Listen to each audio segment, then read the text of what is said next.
Hey heroes, Kolz here. Today I'm going to be walking you through the Mystery Mine Farm Bonanza events in Heroes vs. Hordes. These event types offer a fantastic opportunity for free-to-play players to obtain special weapons at a relatively low gem cost. Unlike other events that require luck, this one guarantees a weapon for anywhere between 1,500 and 4,000 gems, but only if you know this surefire strategy. The key to the event is to dig down deep without stopping along the way to grab smaller rewards. The depth rewards at 400 and 600 levels are what get you the biggest prizes. In this video, I'll cover the core mechanics of how the digging tools work and how tiles are organized, ways to avoid pitfalls and low-value squares that waste precious resources, a 5-step strategy to efficiently use your pickaxes, drills, and bombs, and the best rewards after the obvious prizes of new heroes and new weapons. So put on your hard hats and grab your pitchforks as we go through the Depths event in Heroes vs. Hordes. It's helpful to know how the event works before digging in. In the Mystery Mine or Farm Bonanza, you dig down through layers of dirt and stone to collect items and eventually enough resources to redeem for a hero or a weapon.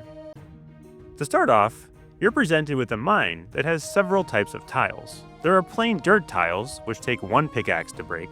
There are stone tiles, which take 2 pickaxes to break. Then there are event resource tiles, and these appear in different amounts of 15, 45, 120, and 300 resources.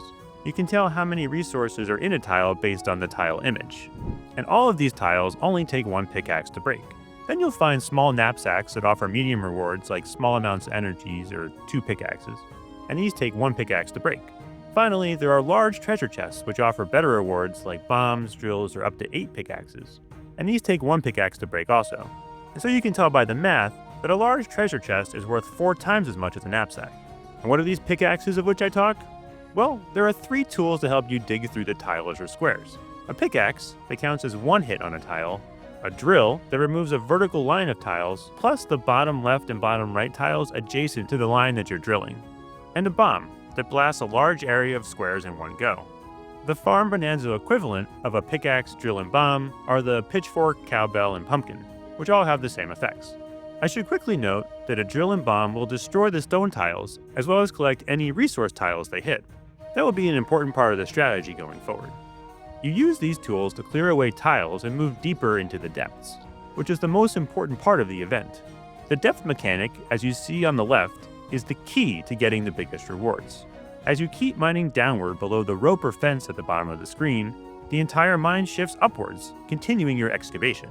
The depth counter on the left tracks how far down you've gone, and reaching certain depth milestones earns big resource rewards, which is the key to hitting the 10,000 event resources required to redeem a weapon.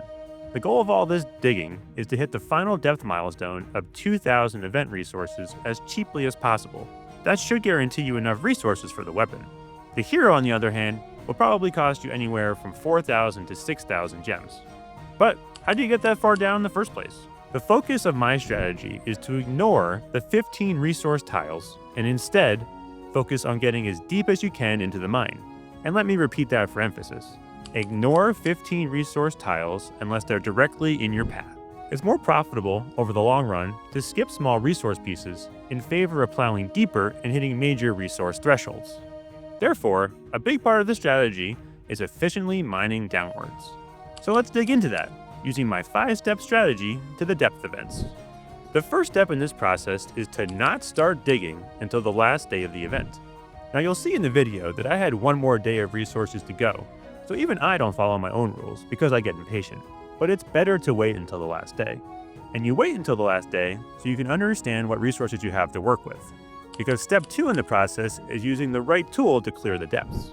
Because stones take 2 pickaxes to break, you want to try and use bombs and drills to clear those out. That will allow you to save pickaxes for carefully selecting the most important tiles as you dig. However, try to combine clearing out stones with also hitting big pockets of resources. If you can use a drill to clear out a whole line of event resources and plow through a stone, even better. That brings me to step 3 in the process. Dig deep and not wide. The only time you're not digging down is to scoop up a resource worth more than 15 event tokens. Unless you can grab that 15 resource tile on your natural way down, let it go. Instead, rely on step 4 of the process. but the depth mechanics surface resources to the top. Let's say a 45 resource tile spawns on the opposite side of the mine. Do not dig down to it. Instead, as you dig below the depths, the whole screen shifts up. Let that shift up bring the resource to the surface. The one little bit of nuance here is that sometimes, when you dig below the line, you hit a vein of many empty tiles in a row. That's normally great, because our goal again is to get down deep. But this can sometimes push the resources up past the top. So if you have a treasure chest that is one line below the surface, it's worth it to use the extra pickaxe to grab it. And step 5 of the process is just dig, baby, dig. Keep going down as efficiently as you can. That means if the tile below you is a stone, but you can dig horizontally one space to hit an empty patch, do it. It also means that if there's a stone below you, but a 15 resource space to the immediate right or left, move over one space and grab it on the way down. Both of those actions require 2 pickaxes, but the second one also gets you 15 resource tokens. Now, unless you got super lucky and hit several big veins of event resources, the quest will not be enough to get you the weapon, and so that's where gems come into play. Here's how you use gems to finish off the event. It's a good plan, like I said earlier, to hold off digging until the final day of the event so that you don't overspend on gems. That way, you know exactly how many pickaxes, drills, and bombs you stockpile for free, and you can decide how many gems you need to spend. And you will be spending your gems exclusively on pickaxes. I buy 100 pickaxes at a time for 1500 gems because I'm lazy. But you should be buying just enough to reach the weapon. Buying too many pickaxes at once can lead to suboptimal use of gems. The good news is that you do get some gems back from the small knapsacks and treasure chests on your way down, which can help offset some of your total spending. Then simply repeat the 5-step strategy until you hit the amount of event tokens you need. In my experience, I've gotten the special weapon for as little as 1500 gems, but it normally takes about 3000 gems in my other runs. And that's how I've grabbed special weapons from mining events in the past. But if you have extra resources or already have the heroes, here's what else I would recommend from buying in the shop.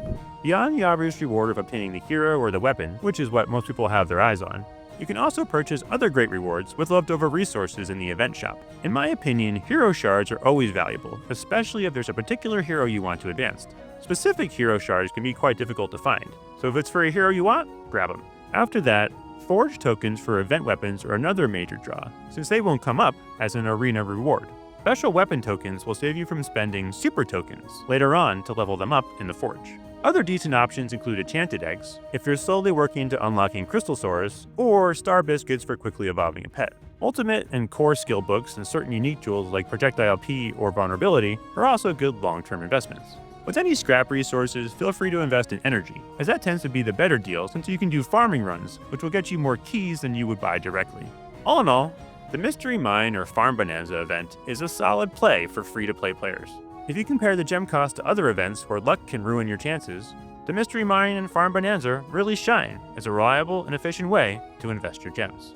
By focusing on going straight down rather than clearing out every single block, making sure to sidestep or use bombs and drills for tougher rows of stone, and remaining mindful about when to pick up large gold tiles or treasure chests, you'll almost surely reach the depth-based resource milestones needed for the weapon.